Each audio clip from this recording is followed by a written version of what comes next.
One of the ways you know spring has sprung is by all of the blooms, by all of the lawnmower sounds, and all the birds chirping. And that is the season in which we find ourselves.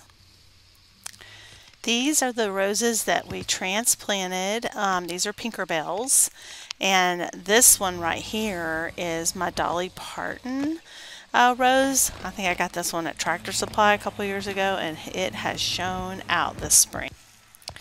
So it seems like I just was washing eggs, getting ready to share in the wealth that I have with people I love. And here I am again. I have all of these eggs. So today I want to share with you one of our favorite recipes. I actually made this for dinner. And this is my oatmeal bake, and I can put a link to the recipe in the description. But the reason that I love this is because it uses so many eggs. I use 10 eggs to 4 cups of oatmeal. I do 2 cups of, I typically like to use coconut milk because I have some with milk issues, but if you are okay with regular dairy, you could totally use regular dairy. I use 2 teaspoons of my bourbon infused vanilla. I have a video on that. I can also put that in the description. 2 teaspoons of cinnamon.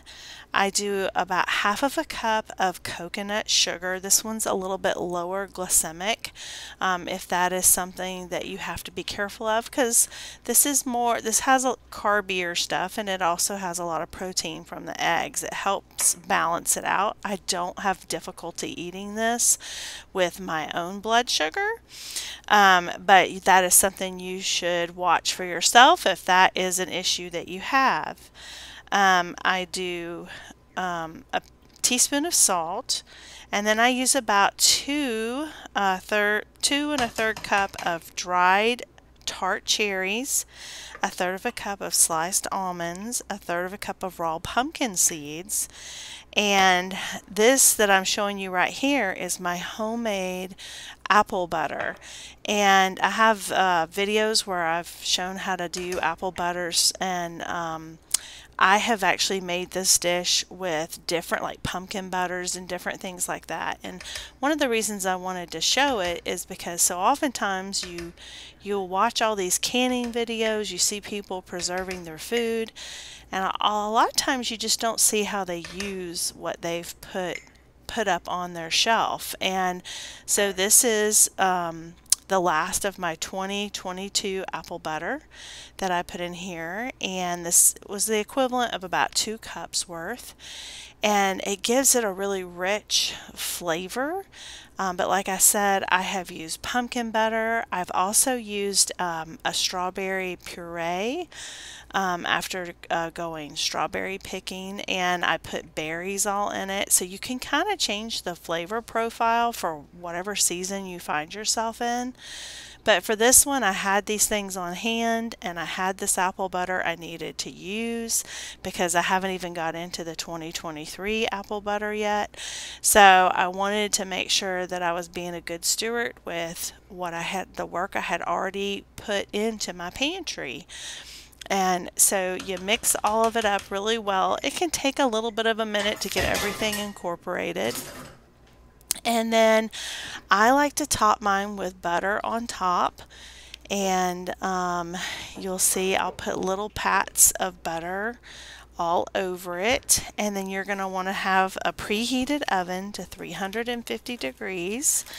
I have done this where I have sprayed the pan prior to, but to be honest, I did not with this one because I really don't have a lot of issues with this one sticking. But I'm also using a glass Pyrex dish, so depending upon what you may be using, you may want to spray your pan.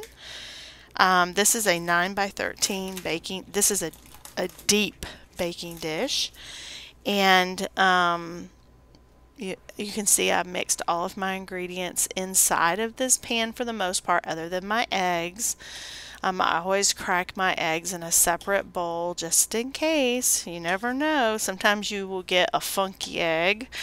Especially during spring when you have so much rain, the bloom might have gotten taken out of being intact, and if you keep your eggs on the counter, as I do for a little while, sometimes you can come across an egg that's not so good.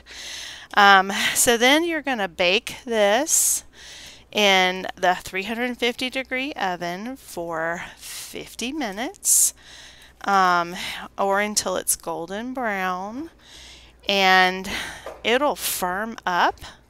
And then you're gonna, once it's done, you're gonna let it cool for about 10 minutes, and then you can cut into it, and it holds its shape, which I really like. So you can cut them like a little bar if you wanted to. We also like it when we eat with a little, just a little maple syrup. It makes it have a really, especially this one, this variety of it makes it have a really good taste.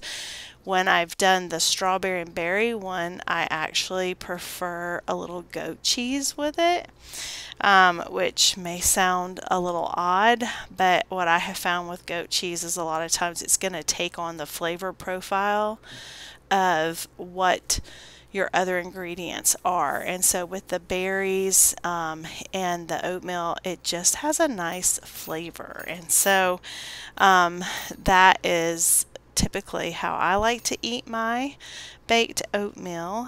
And so I'm hopeful that if you are swimming in eggs right now, that this recipe might be a winner for you. I will say, if you are going to the grocery store or your local, even in your local farmers markets, or if you go to Costco, wherever to get your eggs, they are kind of pricey right now. And so I would really encourage you to try to find a backyard chicken keeper, because they typically will have more eggs than they know what to do with, and oftentimes they will charge you probably not as much as what the grocery store is charging you right now. So I wanted to show you the little baby birds, and I hope you have a great one, and I'll see you in the next one. Bye!